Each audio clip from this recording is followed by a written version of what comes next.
Okay, आज गणित का पहला चैप्टर है वास्तविक संख्या। क्या है? वास्तविक संख्या। वास्तविक संख्या। तो संख्या तो जानते हैं 1 2 3 4, हम लोग तो बचपन से जानते हैं संख्या। तो वास्तविक संख्या का मतलब क्या है? इंग्लिश में इसको रियल नंबर भी कहेंगे। तो वास्तविक संख्या जो संख्या होता है वास्तव में, जिसको हम लिख सकते हैं या अभी तक हम लिखे हैं, पढ़ सकते हैं या उसको देखे हैं, उस संख्या को वास्तविक संख्या कहते हैं। इसका भी ढेर सारा प्रकार है। एक इसका अपोजिट होता है काल्पनिक संख्या, इमेजिनरी नंबर। काल्पनिक संख्या वैसे तो इसको सिर्फ कल्पना ही कर सकते हैं, हकीकत में ये संख्या होता ही नहीं है, ठीक ना। तो ऐसे संख्या को जैसे माइनस में अगर रूट के अंदर माइनस में कुछ आ गया, माइनस में 3 आ गया, तो ये एक काल्पनिक संख्या। या नहीं तो अगर इसको तो सही से नहीं समझो, माइनस का 9 समझो, रूट अंडर माइनस का 9, इसको हम बाहर करेंगे तो क्या होगा? ये रूट में -9 है, इसको लिख सकते हैं 3 गुना 1 माइनस में प्लस।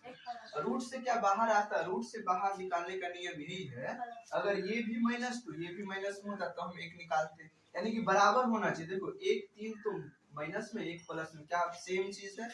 रूट में जब दो सेम चीज रहता है तब हम उसमें से 1 निकालते हैं। यहाँ तो अलग अलग चीज है तो ये निकलेगा ही नहीं निकलेगा तो ये कोई संख्या है ही नहीं, ठीक ना। ये रूट निकलता ही नहीं इसका।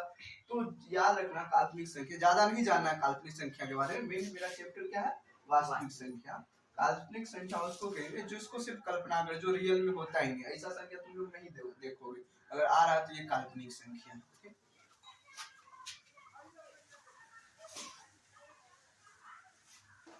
तो वास्तविक संख्या हम कुछ कुछ संख्या के बारे में बात करते हैं, जैसा कि तुम लोग जानता भी होगा।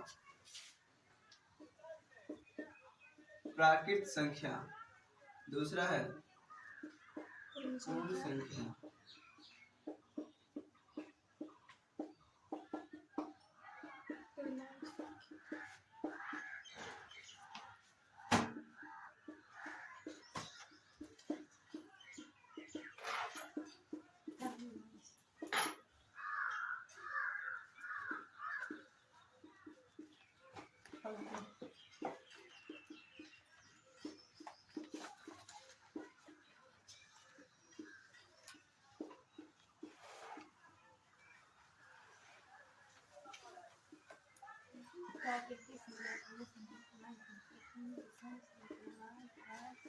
चलो हम कुछ संख्या को लिए हैं, यहाँ पे समझते हैं।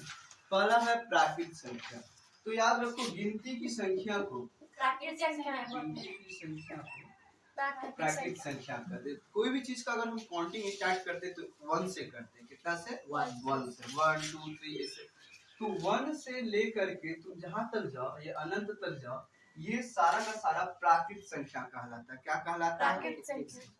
लेकिन बताओ अगर प्राकृत संख्या 1 से लेकर के अनंत तक है, क्या इसमें शून्य आया? नहीं। अगर पहले हमें 10 लिखना पड़ता तो हम 10 हम, क्योंकि शून्य नहीं था तो 10 हम ऐसे नहीं लिख पाते, तो ऐसे लिखना पड़ता था। क्या?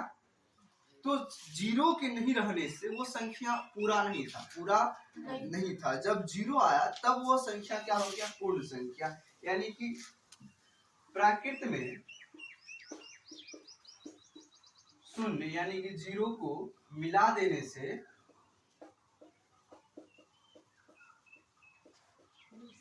ठीक ना, तो वो संख्या क्या बन गया? पूर्ण संख्या। जैसे 0 1 2 3 इस प्रकार से। तो देखो ये 1 से लेकर के इधर प्राकृत संख्या है, उसमें अगर 0 को ऐड कर दिए तो ये कैसा संख्या हो गया? पूर्ण संख्या। यानी कि 0 आने पे ये संख्या पूर्ण हुआ है। अब आगे चलते हैं पूर्णांक संख्या।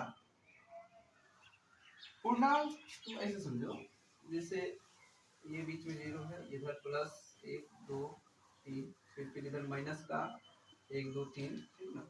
तो पूर्णांक संख्या उसको कहते जो धनात्मक में भी जाए, यानी प्लस में भी जाए और माइनस में भी जाए, उस सारे संख्या को हम पूर्णांक संख्या कहते हैं।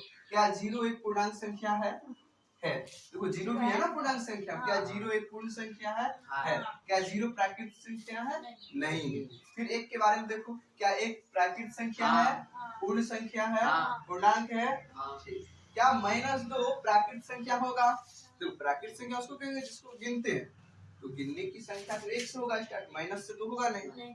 तो समझना है, ये है प्राकृत संख्या, इसको मिला देंगे पूर्ण संख्या, और इसको भी अगर अटैच कर देंगे तो ये क्या हो जाएगा, पूर्णांक हो जाएगा। ये हो गया पूर्ण और ये हो गया प्राकृत। अब उसी में हम आगे बढ़ते हैं। हाँ, कभी पूछ सकता है पूर्णांक संख्या कितने प्रकार का। देखो पूर्णांक संख्या कुछ तो माइनस में दिख रहा है, कुछ तो प्लस।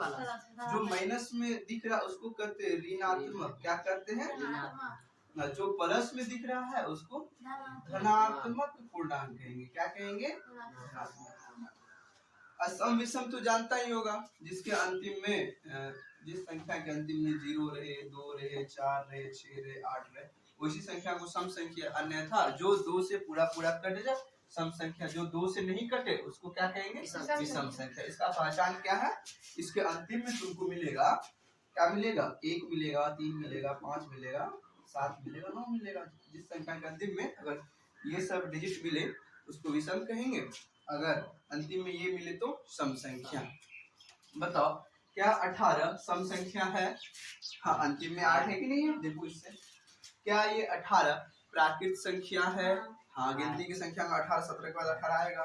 क्या ये पूर्ण संख्या है, हाँ 0 के बाद तो 18 है, ठीक है।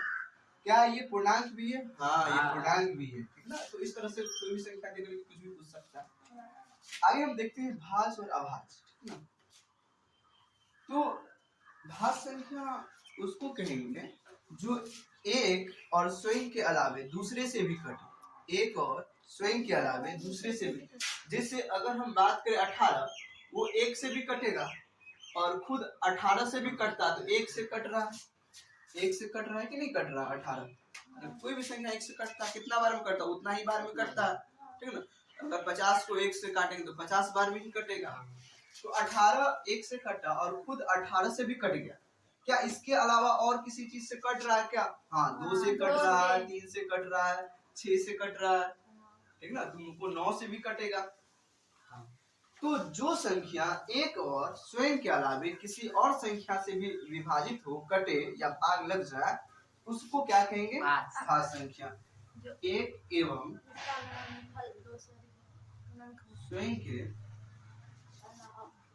अलावा भी कटे, एक और स्वयं के अलावा भी अगर कट रहा है किसी से उसको भाज्य कहेंगे। जो फिर अभाज्य में जो एक तथा स्वयं के अलावा किसी से ना कटे, यानी अगर अभाज्य संख्या कटेगा या तो सिर्फ 1 से कटे या खुद से कटे, इसके अलावा वो किसी से नहीं कटे, दूसरे शब्दों से किसी से ना कटे। दूसरे शब्दों में हम ये कह सकते हैं इसका सिर्फ 2 गुणनखंड होता है। 2 गुणनखंड में पहला 1, दूसरा खुद। जैसे अगर हम 17 का बात करें, 17 का गुणनखंड 17 गुना 1 यानी कि 1 और ये 17, तो आभाज्य संख्या कौन है, क्या 1 आभाज्य संख्या है। देखो 1 का गुणनखंड करेंगे तो 1 गुना 1, ये 1 ही आ रहा है, ठीक है ना। गुणनखंड 2 अलग अलग चीज आया क्या, नहीं आया, 1 ही आ रहा है, 1 ही आ रहा है।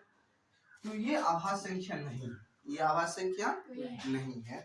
क्या 2 आभाज्य संख्या होगा, देखो ये 1 से भी कटेगा, 2 से भी कटेगा, इसका 2 अलग अलग गुणनखंड, तो ये है।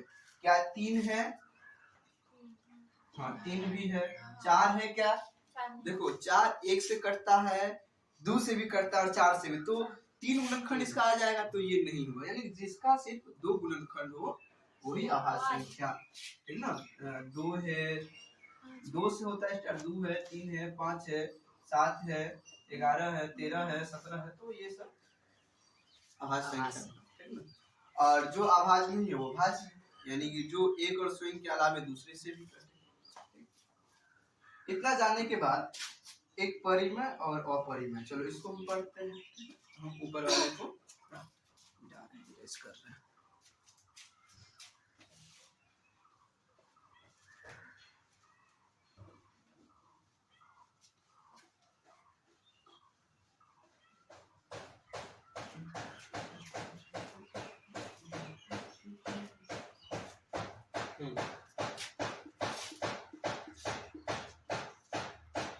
दूसरा क्या था, अपरिमेय।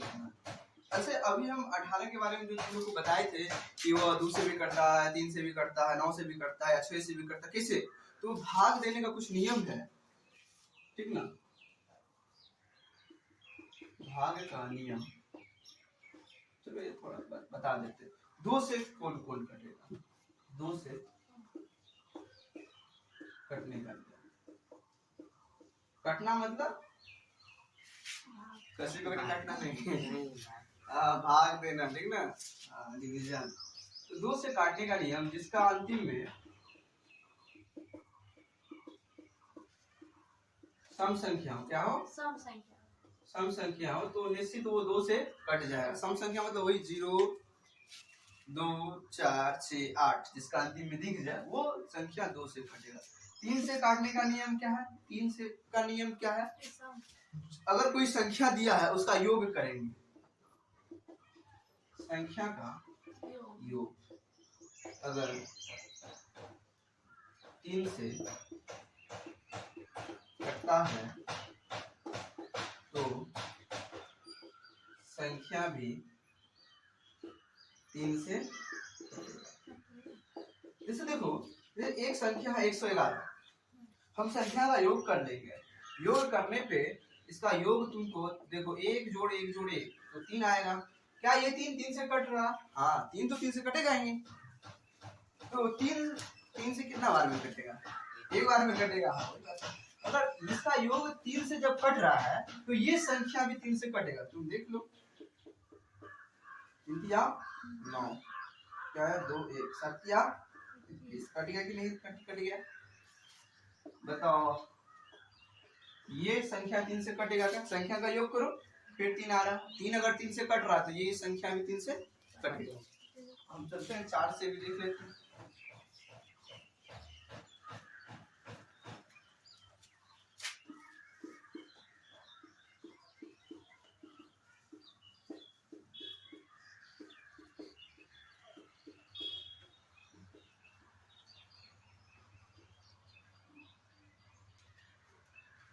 जिसके अंतिम में जिस संख्या के अंतिम में 2 को 0 है अथवा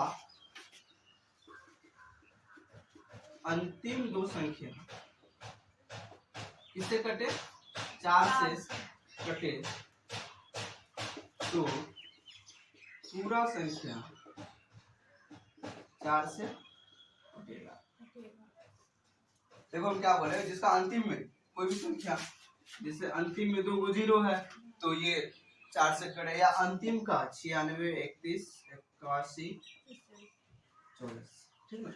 मान लो ये इतना बड़ा जो डिजिट है, ये डिजिट में अंतिम में देखें क्या अंतिम का 2 अंक, अंतिम का 2 संख्या 2 अंक क्या 4 से कट रहा? हाँ 24, अंतिम का 2 अंक 24 4 से कट रहा तो कहीं ना कहीं ये संख्या भी 4 से कट जाएगा। हम 5 से भी काटने का नियम देख लेते हैं। 5 से काटने का नियम है कि अंतिम में होना चाहिए 5 से क्या होगा? अंतिम में 0 या 5 है। अंतिम में क्या है? जैसे 125 अंतिम में क्या है? 5 तो ये संख्या 5 से कटेगा। या 1010 तो अंतिम में क्या है? 0 है। तो अंतिम में 0 या 5 रहे कुछ भी रहे तो वही 5 से कट जाएगा। फिर एक और देख लेते हैं, हालांकि ज्यादा नहीं देखना है। 6 से काटने का नियम क्या है? जो 2 तथा 3 दोनों से कटे, दोनों से कटे वह 6 से कटेगा। जो 2 और 3 दोनों संख्या से कट जाए वह 6 से भी क्या होगा? कटेगा। जैसे हम 18 का अभी हम बात किए तो 18 2 से भी कटता है 9 बार में, 3 से भी कटता है 6 बार में। तो यह 2 और 3 से कटा तो देखो ये 6 से भी कटता होगा। तो ये कुछ भाग देने का नियम, कटने का नियम, बेसिक बात हम बता दिए। फिलहाल अभी हमें परिमेय और अपरिमेय के बारे में जानना है। तो मैं इसको मिटा दे रहा हूँ।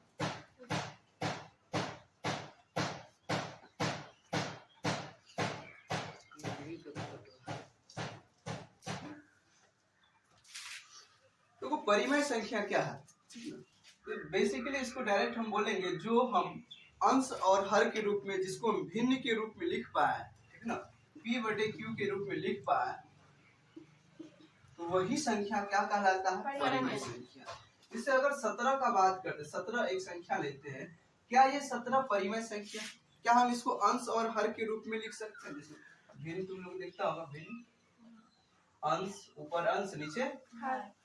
याद रखना, हर नीचे ही चलता है, जमीन में ही चलता है, तो हर नीचे होगा, ये उल्टा उल्टा मत कर देना। तो 17 क्या ये परिमेय संख्या के रूप में है? हाँ है, क्योंकि कुछ नहीं है तो नीचे में एक है। क्या -4 परिमेय संख्या है? कुछ नहीं तो नीचे में एक है, यानी परिमेय संख्या हम देख रहे हैं प्लस में हो सकता, माइनस में। क्या 0.5 एक परिमेय संख्या है? देखो इसको भी क्या करेंगे, पॉइंट हटाएंगे तो एक आएगा, पॉइंट के बाद कई अंक है, एक अंक है तो एक जीरो, तो ये 5/10 हो गया। यानी p/q के रूप में हम जिसको भी अगर लिख पाते हैं तब जाकर के वो क्या कहलाएगा, परिमेय संख्या। क्या 22/7 परिमेय संख्या है? क्योंकि p/q के रूप में दिख रहा है, जो भी संख्या p/q के रूप में दिखे उसको हम डायरेक्ट क्या बोल देंगे, परिमेय संख्या। क्या रूट का 16 परिमेय संख्या है? हाँ है, रूट से बाहर आ जाएगा 4। देखो रूट में अगर कुछ रहता तब बट्टे में एक नहीं, रूट से बाहर करके बट्टे में एक देते, 4। ये सब क्या है, परिमेय संख्या है एग्जांपल। फिर अपरिमेय क्या है? जैसे उसका उल्टा कर देंगे, जिसको हम p/q के रूप में नहीं लिख सकते, नहीं लिख सकते हैं, उसको क्या कहेंगे, अपरिमेय संख्या। जैसे पाई एक अपरिमेय संख्या, पाई क्या है, अपरिमेय संख्या। पाई का मान 22/7, वो तो परिमेय है, लेकिन ये क्यों? क्योंकि इसका जो वैल्यू जो आता है 3.14 और इसके बाद आते रहता, और अगर हम कोई चाहेगा कि हम क्यों नहीं हम दशमलव हटा करके एक दे, उसके बाद अंक दे, जितना अंक उतना जीरो दे, इसमें क्या होगा, तुम डिवाइड करते जाओ, अंक आते जाएगा, तुम जीरो देते जाओ, आते जाएगा देते जाओ। डिफिकल्ट है, लिख ही नहीं सकते हैं, यह असंभव। अगर इसको p/q के रूप में नहीं लिख सकते, चुपचाप ही बोल देंगे कि अपरिमेय है। जैसे 0.3 पे रेकरिंग, इसका मतलब ये है कि 0.3 जो है रेकरिंग का मतलब ये 3 बार आया, 3 बार जितना बार आया तुम जितना बार लिख सको उससे भी कई गुना बार ज्यादा आ जाएगा, ये रेकरिंग का मतलब ये है। तो इसको भी नीचे बटे में कुछ नहीं लिख सकते, ठीक है। तो ये पाई कैसा संख्या है, अपरिमेय। ये भी कैसा संख्या है, अपरिमेय, जिसको हम p/q के रूप में नहीं लिख सकते हैं। जैसे रूट में अगर कुछ आ गया, रूट में 3, क्या ये पूरा बाहर आता है? रूट से अगर पूरा बाहर नहीं आया उसको भी क्या कहेंगे, अपरिमेय। जैसे रूट 2 का वैल्यू आता है 1.414, ऐसे कुछ आता है, यही तक नहीं आता, इसके आगे भी आते रहता है। अगर इसके आगे आते रहते तो हम पॉइंट हटा करके ये जीरो वाला कहानी नहीं कर सकते हैं, तो ये कैसा संख्या हो जाएगा, अपरिमेय। तो रूट में जो रहता है वो अपरिमेय, जिसपे रेकरिंग लगा रहे वो अपरिमेय, पाई भी क्या है, अपरिमेय। तो अभी तक हम संख्या के बारे में जान गए हैं, प्राकृतिक संख्या देखे हैं, पूर्ण संख्या देखे हैं, पूर्णांक संख्या, पूर्णांक में भी 2 था, एक धनात्मक पूर्णांक, एक ऋणात्मक पूर्णांक। फिर जाकर के हम सम संख्या, विषम, जो भी बेसिक था हम देख लिए। अब जाकर के हम इस चैप्टर में एक भाग एल्गोरिदम है, उसके द्वारा किस प्रकार मौसा निकाला जाता है हम उस पे चलते हैं, ठीक।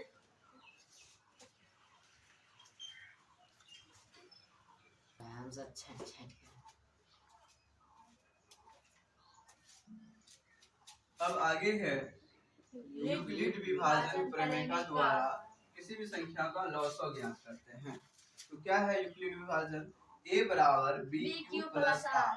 ये हम लोग कुछ नया नहीं है, ये बचपन से पढ़ते आ रहे। भागा देने जानता है, 3 को भागा दो 7 से कई बार में लगेगा, 2 बार में लगेगा, और शेष क्या आ गया, 1। तो यहाँ पे ये क्या हो गया, भाजक, सॉरी भाज, ये क्या हो गया, भाज, ये क्या है, भाजक। और ये क्या बच गया मेरे पास, शेषफल। क्या बच गया, शेषफल। और ये भागफल, ये क्या हो गया, भागफल। पहले के टाइम में जब बच्चा में भागा हुआ बनाता होगा तो कहता था अपने से चेक करो, जांच करो सही है कि नहीं है, तो हम क्या करते थे, इसको करते थे गुना, यानी कि भाज को गुना करते थे किसके साथ, भागफल के साथ। उसमें से किसको जोड़ते थे, शेष को जोड़ते थे। तो किसके बराबर आता था वो, भाजक के बराबर। भाजक, सॉरी ये भाज्य है, ये भाजक है। तो 7 ये जो है ना भाज्य के बराबर क्या आ जाएगा, भाजक गुना भागफल फल जोड़ शेषफल, यानी कि 7 बराबर क्या आएगा, सिंपल सा बात है, 7 बराबर क्या आएगा, 3 गुना 2 जोड़ 1। 1 इसी चीज को बड़ी संख्या को a मान लेंगे, इसको b, इसको q, इसको शेषफल को r, तो a बराबर bq प्लस r, क्योंकि वही तो है जो हम बचपन में पढ़ते थे, भागा चेक करने का नियम। इसी नियम के आधार पे हमें क्या निकालना है, लॉसो निकालना है। हमें इस प्रकार से भाग देते रहना है। लॉसो तब आएगा जब r बराबर क्या हो जाए, 0। हम इस प्रकार से भाग लगाते जाएंगे, जब r बराबर 0 होगा, ठीक ना, उसी चरण का, उसी स्टेप का b क्या हो जाएगा, HCF हो जाएगा। क्या हो जाएगा, HCF होगा। बहुत इंपॉर्टेंट बात है ये। HCF कब आएगा मेरा, जब r बराबर क्या आ जाए, शेषफल 0 आ जाए, तो उसी चरण का जो b जो होगा वही क्या हो जाएगा, हमारा HCF हो जाएगा, लॉस हो जाएगा। सॉरी, HCF को महत्तम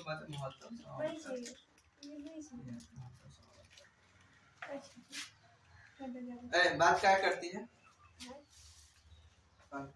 तो एक क्वेश्चन लिए हैं, दो संख्या है, ठीक ना, उसका हमें क्या निकालना है, यहाँ ध्यान से समझो। महत्तम समावर्तक किस आधार पे, यूक्लिड विभाजन। तो यूक्लिड विभाजन क्या करता है, a बराबर बी क्यू प्लस आर। अच्छा, a और b इसमें से किसको मानेंगे, तो सिंपल सा बात है, जो बड़ा है उसको a मान लेना है, जो छोटा है उसको b। तो a की जगह 455 रखे, b की जगह 42 रखे।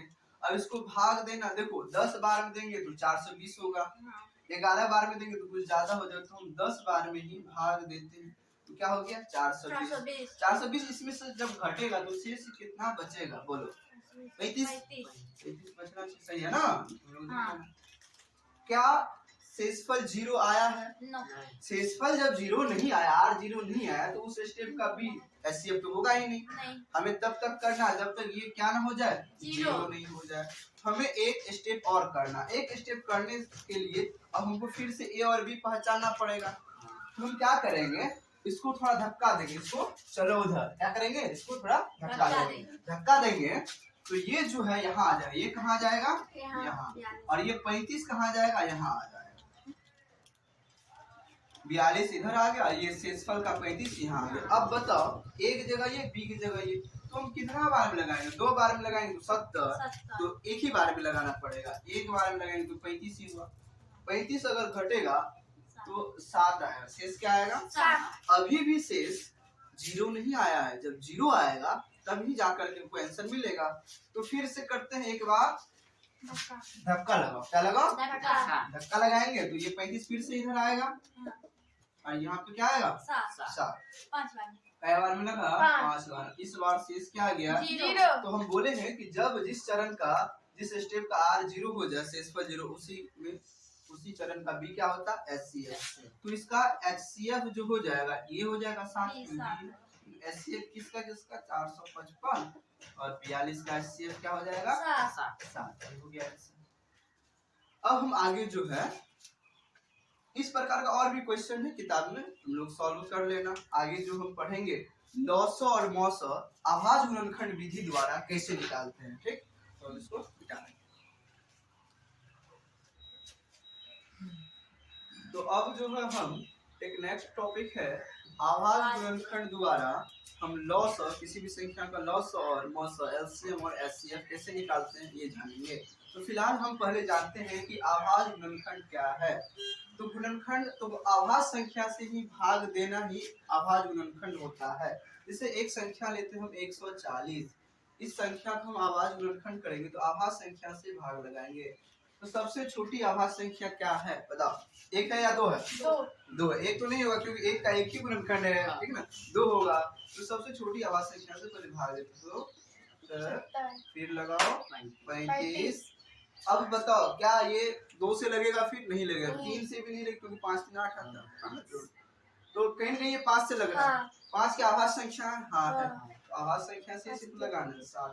तो इसका आभाज्य गुणनखंड 140 का आ गया 2 गुना 2 गुना 5 गुना 7। अच्छा, 2 बार है तो 2 का स्क्वायर गुना 5 गुना 7 लिख सकते हैं। इस प्रकार से किसी भी संख्या को अगर आभाज्य संख्या से भाग देंगे तो जो निकलता है उसी को क्या कहते हैं, आभाज्य गुणनखंड। तो आभाज्य गुणनखंड द्वारा हमें क्या करना है, लौसव और मौसव निकालना है किसी संख्या का। चलो एक क्वेश्चन लेते हैं। हमें संख्या दिया है 12, 15, 21। इसका लौसव मौसव करना है किस विधि द्वारा, आभाज्य गुणनखंड। तो पहले आभाज्य गुणनखंड कर लेते। चलो 12 का आभाज्य गुणनखंड करो, 2 से लगाओ क्या आएगा 6, फिर 2 से लगाओ 3, तो क्या आया 2 गुना 2 गुना 3। लेकिन 2 कै बार है, 2 बार है, स्क्वायर गुना 3। फिर 15 का करेंगे तो 3 गुना 5 आएगा। फिर 21 को देखो 3 गुना 7 आया। तो इसका अब हमें LCM और HCF निकालना है। तो देखो LCM क्या करते हैं आभाज्य गुणनखंड में, LCM निकालने के लिए हम जो है कॉमन का, कॉमन इसमें कौन है, देखो कॉमन मतलब जो सब में हो, तो 3 भी इसमें है, 3 इसमें भी है, तो 3 कॉमन है। क्या और कोई संख्या इस तीनों में कॉमन है, नहीं है। तो हम LCM के लिए कॉमन का बड़ा घात तथा बाकी बचा संख्या का क्या कर देते हैं, गुणनफल कर देते हैं। इसका मतलब ये है, पहले हम कॉमन खोजेंगे। कॉमन में भी जो सबसे बड़ा घात होगा, देखो यहाँ 3, यहाँ 3, यहाँ 3, इसमें कोई बड़ा और छोटा नहीं है, तो यहाँ सिर्फ एक 3 लेंगे। फिर अगर हम बड़ा छोटा रहता तो बड़ा घात वाला लेते, 3 लेंगे। इसके बाद जो बच गए यानी जो कॉमन नहीं है, बाकी बचा संख्या क्या है, ये है, ये है, ये है। तो बाकी बचा संख्या को क्या करेंगे, गुना करेंगे। 2 का स्क्वायर गुना 5 गुना 7। तो तुम लोग इसका गुना कर लेगा, आंसर आ जाएगा 7 × 5 = 35, ठीक है, 35 कर लेना गुना, ठीक ना। HCF देखो, HCF क्या होता है, कॉमन संख्या का बस सिर्फ छोटा घात और कुछ नहीं। इसमें गुणनफल तो कुछ नहीं, बस कॉमन देखेंगे और कॉमन का छोटा घात। तो इसमें देखो कॉमन क्या है, सिर्फ 3 ही है, और इसका छोटा तो है नहीं, सब तो बराबर है, तो बस एक 3 इसका आंसर हो जाएगा 3। तो इस तीनों का जो LCM आएगा इसको गुना करने पे आ गया, और इसका HCF क्या आया, बस 3 आया है।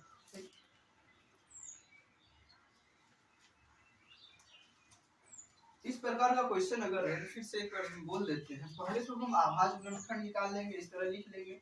फिर LCM निकालने के लिए कॉमन का बड़ा घात और बाकी जो संख्या जो बच गया उसका गुणनफल करना है। वही HCF के लिए कॉमन का छोटा घात। यहाँ देखो कोई भी कॉमन का बड़ा छोटा घात आया ही नहीं, इसलिए तुम लोग को दिक्कत हो रहा है, लेकिन कभी कभी आता है। ये मान लो इसका स्क्वायर आ गया, इसमें पावर 3 आ गया, इसमें पावर 4 आ गया, तो LCM के लिए पावर 4 वाला लेना सबसे बड़ा घात, और HCF के लिए कॉमन का सबसे छोटा घात लेना। 420 होगा।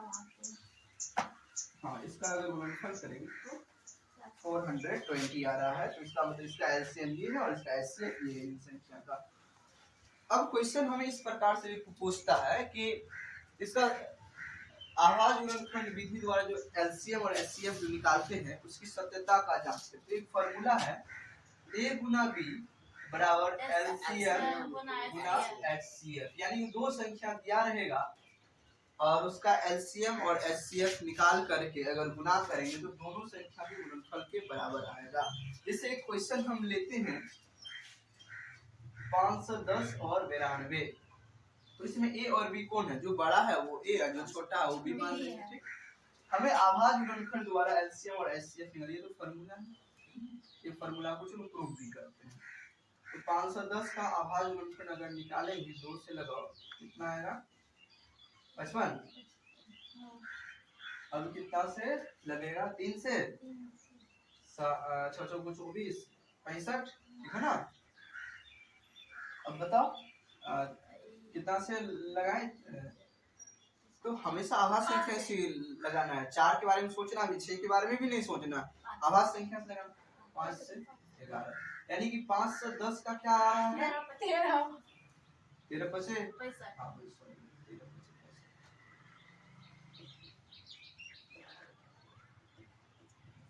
इसका आभाज्य गुणनखंड ये आ गया। अब हम 92 का भी आभाज्य गुणनखंड निकाल लेते हैं। 2 से लगा कितना बार में 46, फिर 2 से लगा 23। अब क्या ये 23 कट रहा है किसी संख्या से? नहीं कटेगा, ठीक है ना। तो इसका 92 का आ जाएगा 2 का स्क्वायर, 2 गुना 2 2 का स्क्वायर गुना 23। अब जो है HCF निकालेंगे। HCF कहता है, क्या कहता है? कॉमन का छोटा घात। इनमें देखो कॉमन तो 2 है, ये वाला है कॉमन, तो इन दोनों में से छोटा घात कौन है? ये ऊपर, इसका आंसर ये हो गया। और LCM कहता है कॉमन का बड़ा घात, तो कॉमन तो यही है, कॉमन का बड़ा घात ले लिए। अब बाकी जो संख्या बच गया जैसे 3, 5, 13 और 23, इसको मल्टीप्लाई कर देंगे तब जाकर के LCM आ जाएगा, ठीक है। अगर इसको तुम मल्टीप्लाई करोगे तो एक काम, इसको सॉर्ट कर लेते हैं। जैसे 4 4 या 12, 12 पंचे 60, 13 छके 78, 780 गुना 23 करना, इतना आ जाएगा। तुम लोग करो तो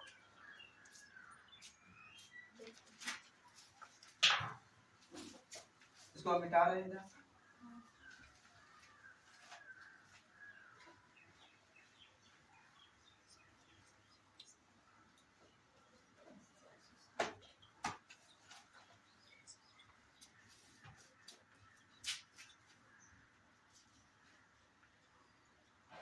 आगे हम इसकी सत्यता का जांच करेंगे, ये फॉर्मूला का जांच करेंगे, ठीक है ना, क्या आता है।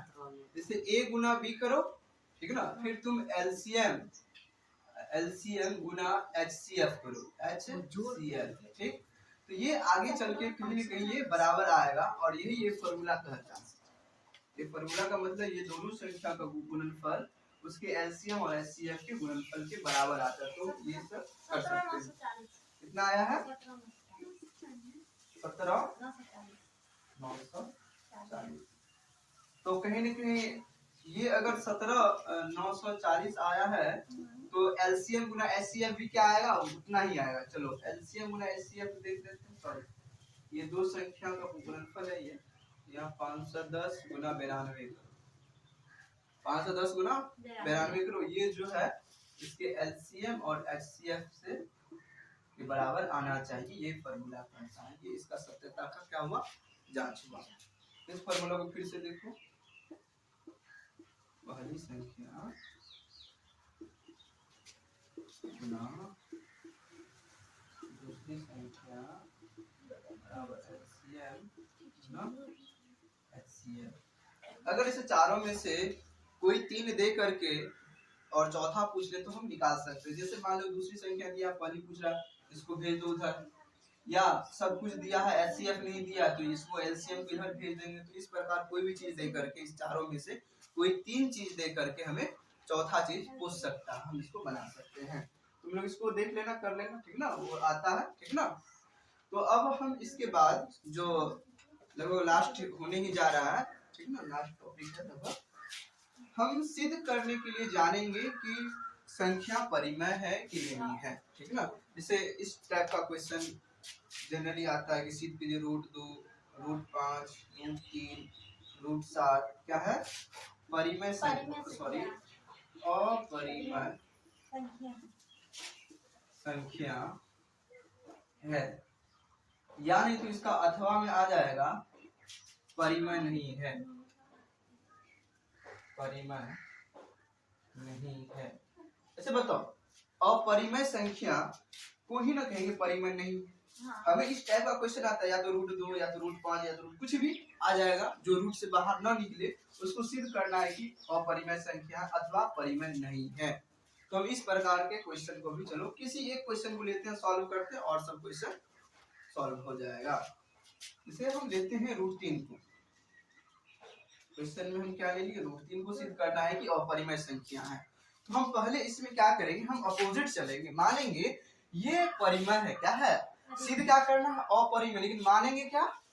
परिमेय है। हम उल्टा मान करके चलते हैं। जैसे मान लो कि चाय है, कप में क्या है? चाय। हमको सिद्ध करना है कि चाय ठंडा है। क्या है? चाय ठंडा। हम पहले मान के चलते, नहीं चाय गरम है। क्या है? गरम है। लेकिन अगर हम ये मानकर चलते हैं चाय गर्म है, अब हमको बाद में मालूम चलेगा चाय गर्म तो था नहीं, इसका मतलब इसमें उल्टा चलेंगे। चाय अगर गर्म नहीं था तो क्या था, ठंडा ही था, ये तो हमको सिद्ध करना था। चलो तुम लोग चाय के बारे में नहीं समझ, इसका मतलब तुम लोग चाय पी करके आज नहीं आए, ठीक है। यह हम क्या करेंगे, कहा है सिद्ध करने अपरिमेय है, तो हम पहले इसको क्या मान लेंगे, माना। चलो इस क्वेश्चन को हल करते हैं। माना √3 एक परिमेय संख्या है। क्या है, परिमेय संख्या। जो मानने, जो हमको सिद्ध करने बोला उसका हम अपोजिट माने हैं। ए यहाँ ध्यान दो, यहाँ पे कहा, तो जहाँ मिस्टेक है तुम अपना देख लेना, ठीक ना। तो यहाँ क्या है कि हम मान लिए हैं कि एक ये √3 क्या है, परिमेय संख्या। अगर ये √3 परिमेय है तो इसको हम क्या करेंगे, p/q के रूप में लिख सकते हैं। याद करो, परिमेय वैसा संख्या जिसको p/q के रूप में लिख सकते हैं, जहाँ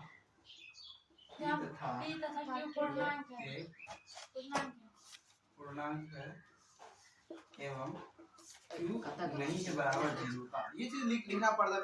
p और q क्या एक पूर्णांक है, कोई ना कोई पूर्णांक, और बात मत करो। और क्या q बराबर नहीं होना चाहिए 0 का।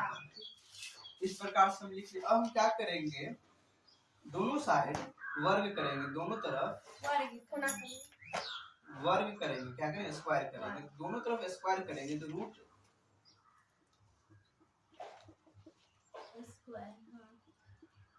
अब ये 3 बराबर क्या आ जाएगा, p² नीचे q² क्या लिख सकते,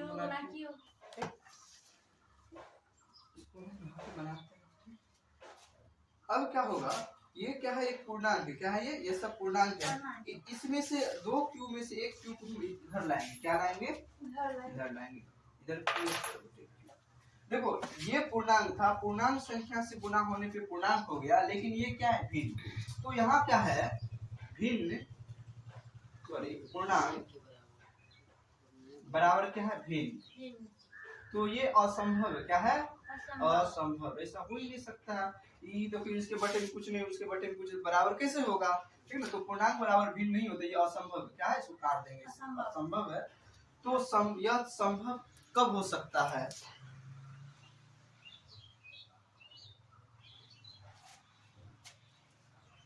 देखो असंभव है यानी कि ये गलत बन गया। क्या बन गया, गलत। गलत क्यों बना, तो कहीं ना कहीं हम माने ही थे, जो हम माने थे यहीं से मेरा है गलत, क्योंकि हमें बोल रहा है अपरिमेय है, हम क्या मान लिए थे, परिमेय। तो इस प्रकार से ये मेरा क्या बन गया, गलत बन गया। तो गलत बन गया, तो अब हमें पता चला कि हम जो माने हैं ना, यही मेरा गलत था। अतः हमारा मानना ही क्या था, मानना ही गलत था। √3 या √5 √7 ऐसे करके कुछ भी हम दे करके उस क्वेश्चन में बन जाएगा। अतः हमारा मानना ही गलत था। √3 ये क्या होगा, अपरिमेय संख्या होगा, ठीक ना। मानना गलत था तो हम सही भी कर लिए कि हाँ, जो हम माने थे अपरिमेय, इसको हम सही करके अपरिमेय यही तुम्हें सिद्ध करना था, कर दिए। या इस प्रकार का भी क्वेश्चन आता है, इसी में जोड़ घटा करके दीजिएगा। इसको तुम लोग देख लेना, कहाँ दिक्कत था।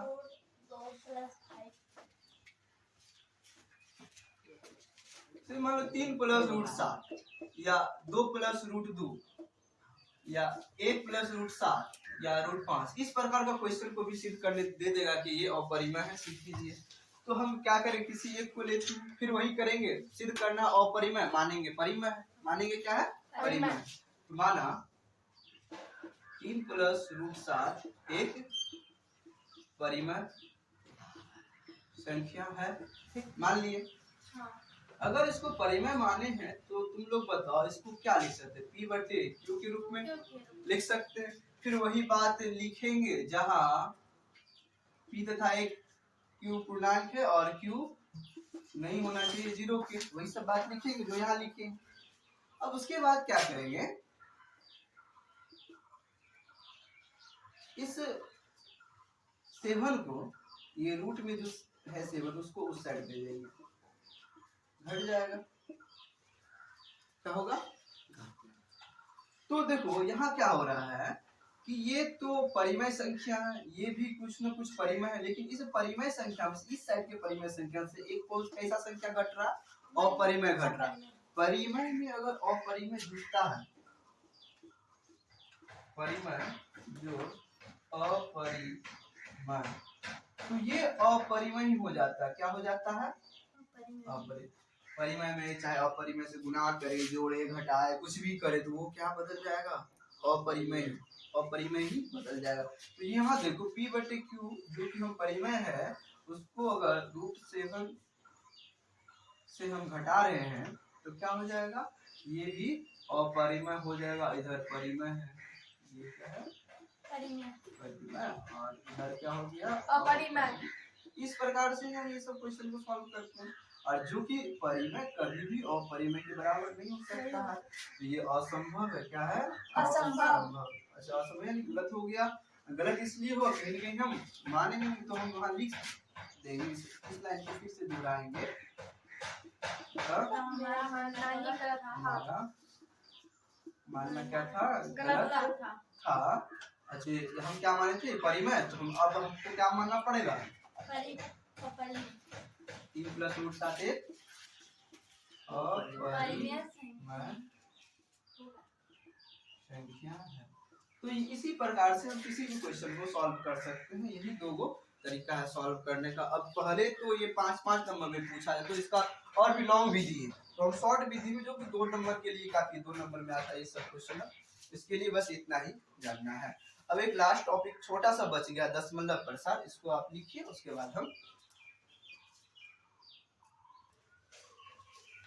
तो अब इस वास्तविक संख्या जो हम पहला चैप्टर जो पढ़ रहे हैं उसका अंतिम पॉइंट है, ये अंतिम टॉपिक है दशमलव प्रसार। क्या है? दशमलव प्रसार।